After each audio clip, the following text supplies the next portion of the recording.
আসসালামু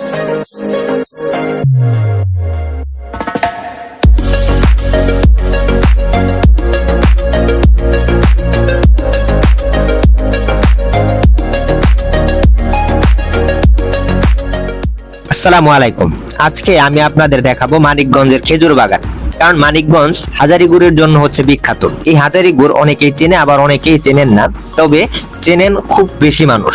তো এখানে নতুন করে ব্যক্তি উদ্যোগ এবং জেলা প্রশাসকের পক্ষ থেকে নতুন করে খেজুর গাছ রোপণ করা হয়েছে। আমি আপনাদেরকে দেখাবো সেই খেজুরের বাগানটা। দেখেন এখানে ব্যক্তি উদ্যোগে বেশ কিছু গাছ আমরা লাগিয়েছি রাস্তার দুই পাশ ধরে। আপনারা সকলেই জেনে থাকবেন যে আমাদের এই ঝিটকা এলাকাটা গুড়ের জন্য বিখ্যাত। আমাদের এই এলাকায় খেজুর গাছ প্রায় বিলুপ্ত হয়ে গেছে। এই কারণে আমাদের জেলা প্রশাসকের উদ্যোগে নতুন করে খেজুর গাছ লাগানোর উদ্যোগ নিয়েছে। তারা 5 লক্ষ খেজুর গাছ লাগানোর জন্য ইতিমধ্যেই উদ্যোগ নিয়েছে। তারা বেশ কিছু জায়গাতে গাছগুলো লাগিয়েছে। দেখেন এগুলা তো আসলে জঙ্গল না, এগুলা হবে কিনা শিওরও না। দেখেন এইখানের কি অবস্থা একটু দেখেন আপনারা।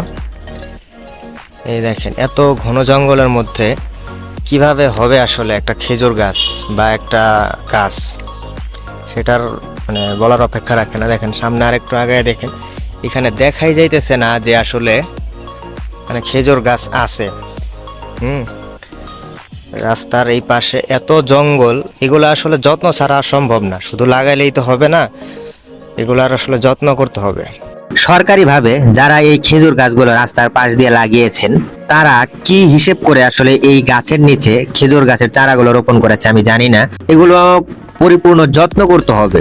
হ্যাঁ, সরকারি যারা আছেন লোকজন, যারা এগুলার রক্ষণাবেক্ষণ আছেন, তারা যত্ন করবেন। আর এই গাছের নিচে, এত ঘন গাছের নিচে আসলে এই খেজুর গাছ হওয়া আসলে সম্ভব না। আমাদের মানিকগঞ্জের ঝিটকা শিকদারপাড়া এলাকার এই হাজারি গুড়, এটা দেশ বিদেশে সব জায়গায় খুবই বিখ্যাত। কিন্তু বর্তমানে খেজুর গাছ প্রায় বিলুপ্তর পথে। আমাদের এই বিলুপ্ত থেকে রক্ষা করার জন্য আমাদের জেলা প্রশাসনের লোক এই ঐতিহ্যটাকে টিকিয়ে রাখার জন্য এই কিছু উদ্যোগ নিয়েছে খেজুর গাছ লাগানোর। চলুন এবার দেখে আসি খেজুরের আসল বাগান। এটা হচ্ছে খেজুরের আসল বাগান পোদ্দারবাড়ি স্কুলের মাঠে। সরকারিভাবে এই উদ্যোগ নেওয়ার কারণ হচ্ছে আমাদের এলাকাতে প্রচুর পরিমাণ খেজুর গাছ ছিল আগে, যেগুলো এখন অনেকটাই কমে গেছে, একদম নাই বললেই চলে। তো এই জন্য আমাদের এই হাজারি গুড়ের যে ঐতিহ্য আছে সেটাকে টিকিয়ে রাখার জন্য জেলা প্রশাসনের পক্ষ থেকে এই নতুন করে উদ্যোগ নেওয়া হয়েছে এই খেজুর গাছের। লোক মুখে শুনেছি যে প্রায় 5 লক্ষ খেজুর গাছ আমাদের এই মানিকগঞ্জে রোপণ করা হবে, যেন আমাদের গুড়ের উৎপাদনটা বাড়ে এবং এই হাজারি গুড়ের যে চাহিদা সেটা যেন সুন্দরভাবে মেটাতে পারে সবাই।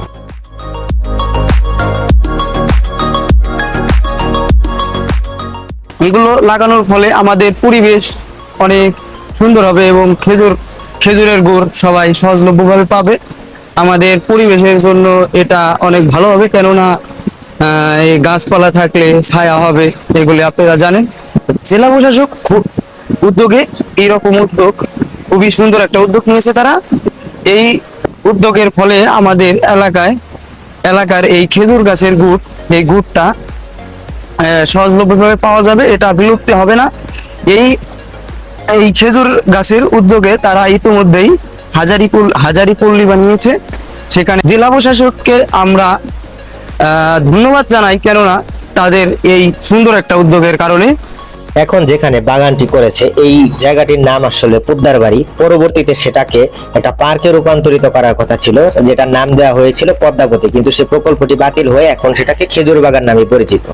আমাদের এলাকার আশেপাশে রাস্তাঘাট, ফাঁকা জায়গায়, তারপরে এই তো মানে যে সব জায়গায় ফাঁকা স্থান আছে ওই সব জায়গা দিয়ে খেজুর গাছগুলো লাগাইতেছে। এটা খুব একটা ভালো উদ্যোগ। তারা আমাদের ঐতিহ্যটাকে টিকিয়ে রাখার জন্য খেজুর গাছ লাগাইতেছে। আমি এখন যাচ্ছি শিকদারপাড়া অর্থাৎ হাজারি বাড়িতে। এখানে নাকি নতুন করে একটা ঘর তোলা হয়েছে, যেখান থেকে হাজারি গুড়ের বিতরণ হবে, বিক্রি হবে, এবং এটার নামকরণ করা হয়েছে হাজারি পল্লী। এই হাজারি পল্লীটা হওয়ার কারণ হচ্ছে এইখানে অনেক গাছি বাস করে। গাছি মানে হচ্ছে যারা খেজুর গাছের গাছ কাটে এবং সেটা থেকে গুড় তৈরি করে। এর মধ্যে বিখ্যাত হচ্ছে হাজারি গুড়। আমি ইতিমধ্যে চলে এসেছি সেই হাজারি বাড়িতে এবং সেই ঘরটা দেখতে পাচ্ছি, নতুন একটা ঘর, সুন্দর। এখান থেকে নাকি হাজারি গুড়ের যে গুড়গুলা উৎপাদিত হবে সেগুলা বিক্রি হবে এবং বাজারেও বিক্রি হবে। তো এই লোকমুখে শোনা যায় এখানে যে হাজারি সিলটা দেখতে পাচ্ছেন, এই হাজারি সিলটা নাকি রানী এলিজাবেথ সেই গুড় খেয়ে অভিভূত হয়ে দিয়েছিল। এটা হচ্ছে হাজারি বাড়ির ভেতরের অংশ। একটু বলে রাখি, এই হাজারি গুড় তৈরি করতে হলে কিন্তু এই হাজারি বাড়ির যে লোকেরা আছে তাদের পারমিশন নিতে হবে, চাইলেই কিন্তু আপনি বানাতে পারবেন না। জেলা প্রশাসনের পক্ষ থেকে যে উদ্যোগ নেওয়া হয়েছে খেজুর গাছের, এটাকে আমরা সাধুবাদ জানাই এলাকাবাসী। তবে আমরা চাই যেন এই গাছগুলা পরিচর্যার অভাবে মারা না যায়।